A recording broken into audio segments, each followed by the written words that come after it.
Welcome back. Today I'm going to show you how to make a copycat version of this dancing shoes video using CapCut, which is totally free. Here's the one we'll be making today.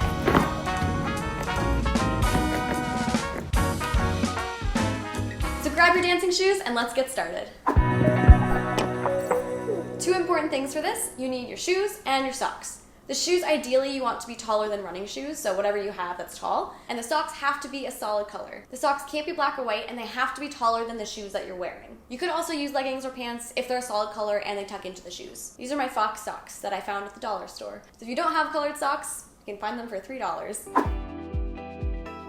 You want to set up your camera from a low angle so that you're not looking down on the shoes. If you shoot from a high angle, when you remove your legs, it will look like the back portion of the shoe is missing. Shooting from a lower angle helps to avoid this issue altogether. Now we film. Here, just have fun with it and make your shoes dance however you want them to dance. Just remember that if you're planning to be in the background of the video, make sure you stay on one side only. Now we need to record a video to go in the background of the dancing shoes. So if you want just the shoes by themselves, you can record a blank background just like this. Or if you want to spice things up, you can film a video of yourself in it reacting to the shoes, like this. Since I filmed the shoes dancing on the left half of the screen, I record the reaction on the right side so that they won't overlap. Now that we have our footage, let's get editing. Open up CapCut, select New Project, and click on your background footage. This will either be the blank video or the video with you in it. Then hit Add. Next, we're going to click on Overlay, Add Overlay, and select the footage of the shoes dancing. I'm just going to split the screen in two so it's easier to see. Use 2 fingers to expand the image until you see the white line around the border. That means it's in place. Now let's scroll forward so you can see the shoes. Scroll along the bottom and click on Cutout. There are 2 options at the bottom. There's Remove Background or Customize Cutout. Both of them work pretty well, but I found that using a combination of the two is what works best, so that's what I'm going to show you how to do. So first we're going to go Remove Background. This does exactly what it sounds like. It detects your body and then deletes the background behind you. Perfect, now we're going to click on Chroma Key in the bottom right. This is where the colored socks come in handy. Just drag the tool over the sock to automatically select it. The Chroma Key doesn't really work with black or white, so that's why you have to pick a color. Now click on Intensity and drag the slider until just the socks have disappeared. So right about there. And you can adjust the shadow as well to bring a little more detail back into the shoes. As you can see, it's not perfect. There's still bits of the shoes missing and the bottoms for sure, so we're going to fix that next. To get rid of the rest of the body above the socks, we go back, slide over to Mask, select Split, and use 1 finger on each side to rotate that around so that it's only showing the shoes. So now we're going to go back to the beginning, add Overlay, and select the boots again. Use 2 fingers to drag it up, and let's see. Now here we're going to go to Cutout and select Customize Cutout. So this is the other option. You just color in the object that you want it to cut out, so in our case, the shoes. This one takes longer to process, so we're just going to skip through it. The main difference with this one is that the edges are not as sharp and clear, but it does get more coverage in the middle of the shoe than the first method did, so that's why I like combining the two together.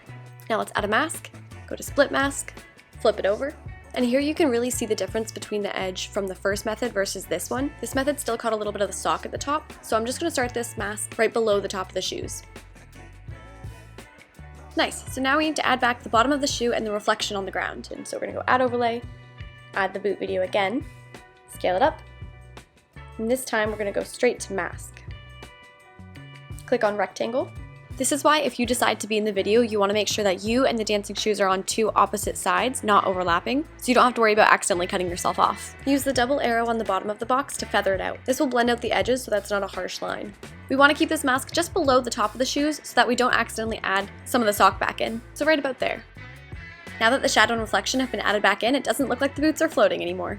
This looks pretty good, and if you're happy with it, you can stop here. But I'm going to show you a couple more steps to make it look even more realistic. The next thing I want to do is get rid of the subtle leg outline that's coming from the shoes.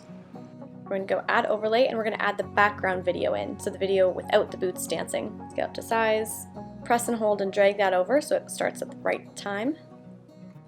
Click, and we're going to go Mask and create a rectangle mask again. Make it smaller. So now this is taking part of the background and putting it over top, so now it's covering the boots. So we just want it small enough to go right on top to cover up the leg outline. Because the boots don't move at the exact same time, the height is not the same, so I can't just put it straight across like this, otherwise one of them will be cut off. So we're going to do each boot separately. So I'm going to start this here, and press the keyframe button here. Now since we've hit the keyframe button once, anytime we make an adjustment, it'll remember that, so the mask will move as the video moves. to go back to mask and move it up. Because we hit keyframe, it will remember the positions we put it in, so it will know that back here, it starts down, goes up. We're going to move it again as the boot comes forward. So we want to make sure we're covering up the outline but not cutting off the shoe. Just keep applying this method until you've done it over the entire video. It's a little bit time consuming, but if you have a few extra minutes, it makes it look that much better. I'm just going to fast forward through so that you don't have to sit there and watch me do it.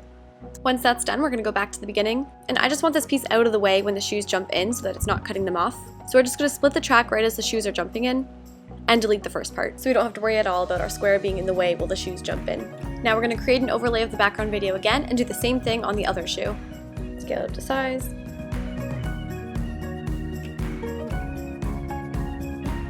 So there we go, now I have all of my mask keyframes in for the second boot. There's two more details I want to do really quick and then we're done.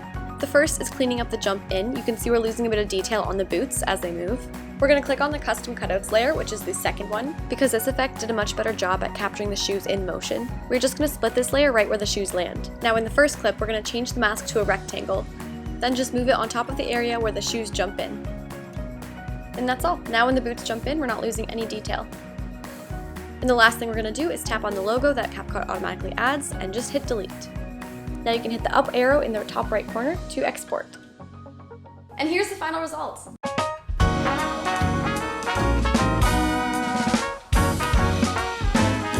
If you try this out, let me know how it goes down in the comments below, and I'll see you next time. Bye!